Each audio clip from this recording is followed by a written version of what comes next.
প্রিয় দর্শক, বুধবার রাতে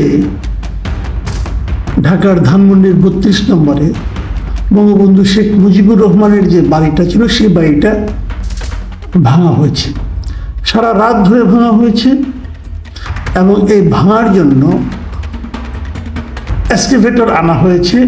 সেটা কোত্থেকে আনা হয়েছে সেটা অন্য বিতর্ক, হয়তো খুঁজে দেখা হবে অথবা হবে না, আমি ঠিক জানি না। মানে মোটামুটি এক ধরনের আপনার প্রস্তুতি নিয়ে, বড় ধরনের প্রস্তুতি নিয়ে একটা বাড়ি, এক রাতের মধ্যে একটা বাড়ি ভেঙে ফেলা, এটা কিন্তু সহজ কথা না। ভেঙে ফেলা হয়েছে, আগুন দেওয়া হয়েছে। এবং এই ঘটনা কেন ঘটেছে সেটা নিয়ে এরই মধ্যে বিস্তর আলোচনা হয়েছে।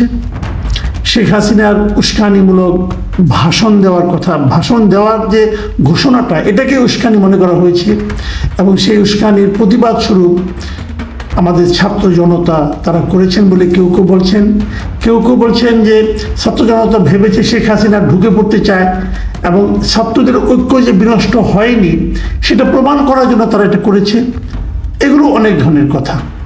তো আমি আসলে অপেক্ষা করছিলাম পুরো বৃহস্পতিবার দিন যেটা নিয়ে, সেটা হলো যে এই ঘটনার প্রেক্ষিতে আমাদের পলিটিক্যাল পার্টিগুলো কী রিয়াকশন দেখায় এবং এই ঘটনার কারণে সরকারের পক্ষ থেকে কী রিয়াকশন আসে। সরকারের ব্যাপারটা আমার জন্য বেশি গুরুত্বপূর্ণ ছিল এই কারণে যে সরকার বুধবার দিন, দেখেন বুধবার দিন যে যারা ভাঙচুর করা হবে এবং বুলডোজার মিছিল করে ভাঙচুর করা হবে, এই সংক্রান্ত ঘোষণা কিন্তু আরও কয়েক ঘন্টা আগেই দেওয়া হয়েছিল। বুধবার দিন দুপুরের দিকেই আমি সোশ্যাল মিডিয়ায় এই ধরনের ঘোষণা পেয়েছি এবং শেখ হাসিনার ভাষণের ঘোষণাও পেয়েছি। রাত ৯টার সময় সে ভাষণ দেবেন অনলাইনে।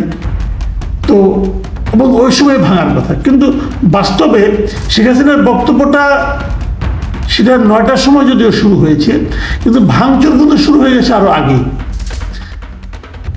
তো এই কারণেই সরকারের পক্ষ থেকে সেই ভাঙচুরের যে প্রক্রিয়াটা, ভাঙচুরের যে উদ্যোগটা, সেটা প্রতিরোধে কোনো ব্যবস্থা নেওয়া হয়েছে বলে আমার কাছে দৃশ্যমান হয়নি। আর্মি কিছু ছিল, বাট তারা আসলে তেমন কিছুই করেনি, চুপচাপ দাঁড়িয়েছিল। আমি যে কথাটা বারবার বলার চেষ্টা করছি, সরকারের ভূমিকাটা আসলে কি ছিল? সরকার আসলে কোনো ভূমিকাই ছিল না।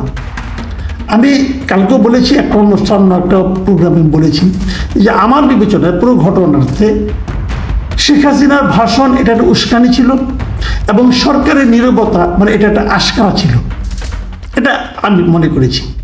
এবং সরকার যে আসলে আশকারা দিয়েছে তার প্রমাণ আমরা পেলাম বৃহস্পতিবার দিন দুপুরের পর। মানে বৃহস্পতিবার দিন দুপুরের পর সরকারের পক্ষ থেকে একটা বিবৃতি দেওয়া হয়েছে। সেই বিবৃতিতে বলা হয়েছে অনেক কথা। সেই বিবৃতিটা যদি আপনারা পড়েন তাহলে দেখবেন, আমি একটু পড়ি তারপরে আমি ব্যাখ্যাটা করি। এবং সেই বিবৃতিতে যদিও এই ঘটনাটাকে তারা অনভিপ্রেত ও অনাকাঙ্ক্ষিত বলে উল্লেখ করেছে, কিন্তু অনভিপ্রেত ও অনাকাঙ্ক্ষিত। অনাকাঙ্ক্ষিত মানে তাহলে কি অনাকাঙ্ক্ষিত? মানে এই ওনারা কি নিন্দা করলেন? নিন্দা কিনা সেটা বোঝা যায়নি। তো ওনারা কি বলেছেন সেটা আমি একটা কথা একটু জায়গায় বলতে চাই। সেটা হলো বলেছেন, ওনারা মূলত বলতে চেয়েছেন যে শেখ হাসিনাই রাতে যে ভাষণটা দিয়েছে, যে ঘটনাটা ঘটেছে, এটা শেখ হাসিনার বক্তব্যকে কেন্দ্র করে, বক্তব্যকে ঘিরেই এই ভাঙচুরটা হয়েছে। শেখ হাসিনা দুটো কাজ করেছেন। একটা হলো যারা নাকি জুলাই অগাস্টে যে গণ অভ্যুত্থান, এখানে যারা নাকি আত্মদান করেছেন তাদেরকে উনি অপমান করেছেন এবং এই গণ অভ্যুত্থানকে অবজ্ঞা ও অশ্রদ্ধা করেছেন। আর আরেকটা কাজ তিনি করেছেন, হুমকি ধামকি দিয়েছেন যে উনি প্রতিশোধ দিবেন। এই জন্য এই ঘটনাটা ঘটেছে। তো এই বক্তব্যটা ঠিক আছে, কিন্তু আমরা তো জানি যে আসলে এই শেখ হাসিনার বক্তব্য প্রচার হওয়ার আগেই এই ভাঙচুরটা শুরু হয়েছে। বিবৃতিতে বলা হয়েছে যে মানুষের মনে জুলাই গণহত্যা নিয়ে যে ক্ষত রয়েছে, সেই ক্ষততে শেখ হাসিনা একের পর এক আঘাত করে চলেছেন। তার এই সহিংস আচরণের প্রতিক্রিয়া হিসাবে 32 নম্বরের বাড়ি ভাঙচুরের ঘটনা ঘটেছে, মানে 32 নম্বরের বাড়িতে ভাঙচুরের ঘটনা ঘটেছে, আগুন দেওয়া হয়েছে, এটা জাস্টিফাই করেছেন সরকার তার বিবৃতির মাধ্যমে।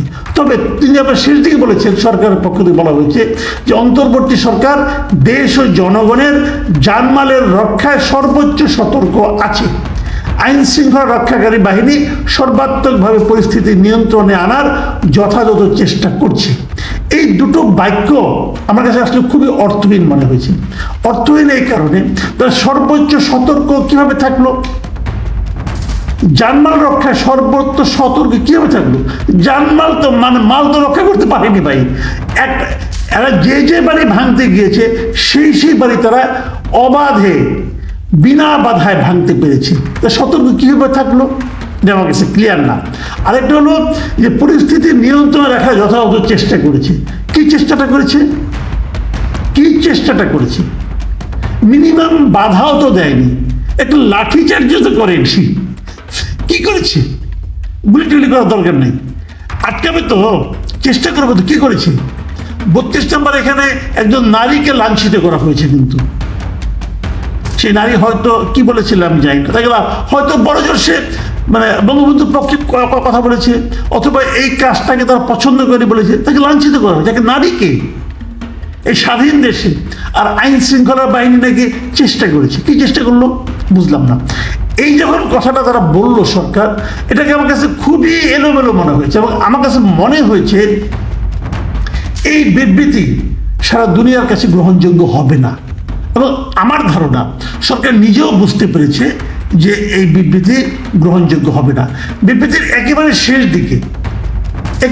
দিকে দুটো লাইন কথা আমি আপনাদের পড়ে শোনাই, দুটো মানে একদম মানে কেমন যেন লাগে আমার কাছে। আমি বলি, ওনারা বলেছেন যে জুলাই হত্যাকাণ্ডে যারা জড়িত ছিলেন তাদের বিচার কাজ পুরোদমে এগিয়ে চলেছে।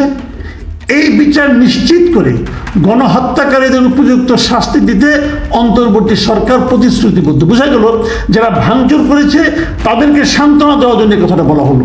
তারপরে বলা হয়েছে উস্কানিমূলক কর্মকাণ্ডে যারা জড়িত তাদের বিরুদ্ধে কি কি আইনগত পদক্ষেপ নেওয়া যায় তা সরকার খতিয়ে দেখবে।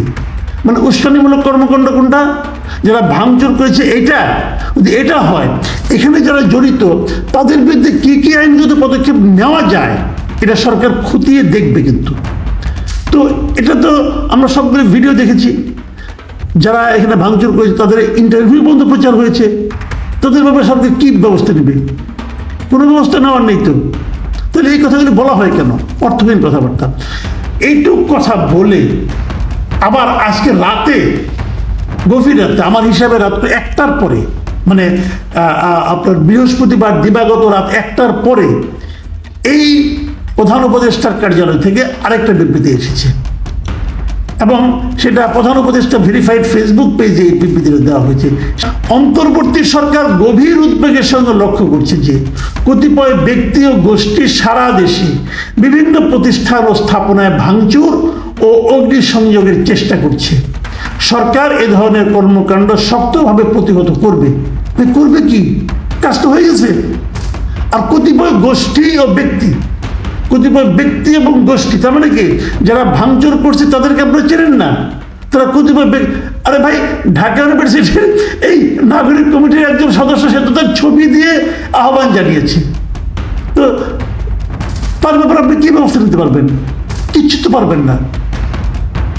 প্রথম যে আহ্বানটা যার কাছ থেকে এসেছে সে তো গোপন কেউ না, কোন গোপন দল না, তো তারা তো প্রকাশ্যই করেছে এবং আপনাকে আশকারা পেয়ে করেছে। হঠাৎ করে রাত্রে 1টার সময় আপনি এত কঠোর হয়ে গেলেন কেন ভাই? আবার তারপরে বলতেছে যে অন্তর্বর্তী সরকার নাগরিকদের জানমালের নিরাপত্তা রক্ষায় প্রস্তুত। কি সারা দেশে কতগুলো বাড়িতে আগুন দেওয়া হয়েছে, আপনারা প্রস্তুত এখনো? তারপরে বলতেছেন যে কোনো ধরনের উস্কানিমূলক কর্মকাণ্ডের মাধ্যমে দেশকে অস্থিতিশীল করার চেষ্টা করা হলে দায়ী ব্যক্তি ও গোষ্ঠীর বিরুদ্ধে আইন শৃঙ্খলা বাহিনী তাৎক্ষণিকভাবে কঠোর ব্যবস্থা নেবে এবং দোষীদের বিচারের মুখোমুখি দাঁড় করাবে। মানে ফিউচার টেন্স, করাবে। যেগুলো হয়ে গেছে সেগুলো বোধহয় শেষ নাকি সেগুলোও করাবেন। এই বিবৃতিগুলো আসলে কাকে দেখানোর জন্য আপনারা করেছেন? আমার কাছে এখন ওগুলি ক্লিয়ার না। আমার কথা হলো, যদি এই ভাঙায় আপনার সম্মতি থাকে, থাকতে পারে, কিন্তু এটা নিয়ে আমার কোনো বক্তব্য নেই, থাকতেই পারে। কারণ আপনি যদি মনে করেন এই লোকগুলো খারাপ, তাদের ভাঙতে পারেন। আপনি যদি মনে করেন এই লোকগুলো অবৈধ অবস্থায় অবৈধভাবে টাকা উপার্জন করে এগুলো বানিয়েছে, আপনারা এগুলোদের ব্যবস্থা নিতে পারেন, ভেঙে ঘুরিয়ে দিতে পারেন, কোনো সমস্যা নাই কিন্তু। বাট আমার কথা হলো কি, সরকারের অবস্থানটা আসলে কি, এটা আমাদের বোঝা দরকার। সরকার যদি বলে এই ভাঙা ঠিক আছে, যেটা নাকি প্রথম বিবৃতিতে বোঝা গিয়েছিল, তাহলে এক কথা। আবার পরে যেটা বলছে কঠোর ব্যবস্থা নেবে, শক্তভাবে প্রতিহত করা হবে, এটা যদি সত্য হয়, তাহলে প্রথমটার অত ব্যাখ্যা করার দরকারটা কি? তাহলে তাদের এই ভাঙচুরকে জাস্টিফাই করার দরকারটা কি ছিল? আমার কাছে মনে হয়েছে যে সরকার কনফিউজ, তারা কি করবে কি করবে না। কারণ সরকারের এই যে কনফিউশন, এই যে দ্বিধা, এই দ্বিধা সরকারের দুর্বলতাকে প্রকাশ করে। আমার স্পষ্ট কথা যে আমরা একটা শক্তিশালী সরকার দেখতে চাই, আমরা একটা আইন দ্বারা পরিচালিত হচ্ছে এমন একটা সরকার দেখতে চাই, আমরা এমন একটা সরকার দেখতে চাই তারা যা বলে তারা তা করে। আপনারা যদি যা বলেন তা যদি না করেন, তাহলে মানুষের কাছে কিন্তু হাস্যকর হয়ে যান। এবং খালি মানুষ মানে কি, দেশের মানুষ না, বিদেশের কাছেও হাস্যকর হয়ে যান। এবং আমার ধারণা এরই মধ্যে সেটা শুরু হয়েছে। আমি এই ঘটনা ঘটার পর বৃহস্পতিবার সারাদিন দেশের সারা দুনিয়ার অনেকগুলো মিডিয়াকে আমি দেখার চেষ্টা করেছি। আমি পৃথিবীর কোনো মিডিয়া একটা পাইনি যারা এই ঘটনাকে, এই ভাঙচুরের ঘটনাকে, অগ্নিসংযোগের ঘটনাকে প্রশংসা করেছে মিনিমাম। আপনারা এখানে বিদেশিরা তারপর কিভাবে দেখবে ঘটনাকে? এই সরকারকে কি দুর্বল সরকার ভাববে না কি ভাববে? এই বিষয়গুলো আমি মনে করি সরকারকে খেয়াল রাখতে হবে, মাথায় রাখতে হবে। আমি কিন্তু ব্যক্তিগতভাবে মনে করি যে আওয়ামী লীগের প্রত্যেকটা লোকে যারা অপরাধ করেছে শাস্তি হওয়া উচিত। আপনারা শাস্তি দেন, তাদের প্রত্যেকটা বাড়ি সিল করে দেন, আপনারা সেই বাড়িগুলো আপনারা বাজেয়াপ্ত করে দেন, কোনো সমস্যা নাই। কিন্তু এই যে ভাঙচুর করতে চান তাও করেন, কিন্তু সিদ্ধান্ত নিয়ে করেন, অন্যকে দিয়ে আশকারা দিয়ে করায়েন না। এতে সমস্যা যেটা হয়, যারা আশকারা পেয়ে করে তারা তো সরকারি লোক না, তারা যখন এটা করতে থাকবে, আগুন দিলে হাততালি পাওয়া যায়, এই ধারণা যখন তাদের মনে আসবে, তখন সবসময় কিন্তু তারা স্বৈরাচারের দোষর অথবা স্বৈরাচারের লোকজনকেই করবে, তাও কিন্তু না, এর বাইরেও কিন্তু এটা ছড়িয়ে পড়তে পারে, তখন আগুন নেভানোর সমস্যা হয়ে দাঁড়াবে।